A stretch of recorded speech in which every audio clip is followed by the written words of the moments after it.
This is Ken Forkish's I slept in but I want pizza tonight dough. Pour 320 grams of roughly 100 degrees Fahrenheit or 38 degrees Celsius water into a large bowl or dough tub. Add the fine sea salt to the water and stir or swish it around in the bowl until it dissolves. Add the yeast and let it rest for a minute to hydrate, then swish it around until it's dissolved. Lastly, add the flour.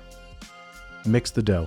Stir your hand around the inside of the bowl or dough tub to integrate the water, salt, yeast, and flour until it becomes a single mass of dough.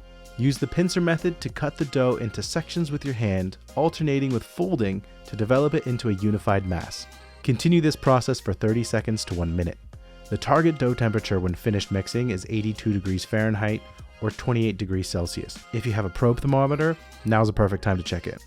Let the dough rest for 20 minutes, then knead it on a lightly floured work surface for about 30 seconds to 1 minute. With floured hands, gently ease the dough out of the tub and place it onto the work surface in a somewhat even shape.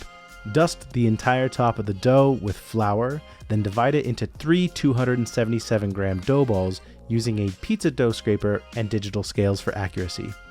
Shape each ball into a medium, tight round, working gently and being careful not to tear the dough.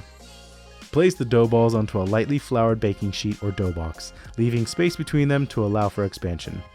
Lightly flour the tops, cover them with plastic wrap, a dish towel or box lid, and let them rest at room temperature for 4 to 6 hours or until doubled in size.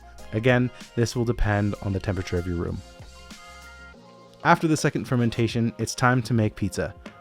Refrigerate the dough balls if you're not ready to cook yet. Just remember to let them come to room temperature before making pizza.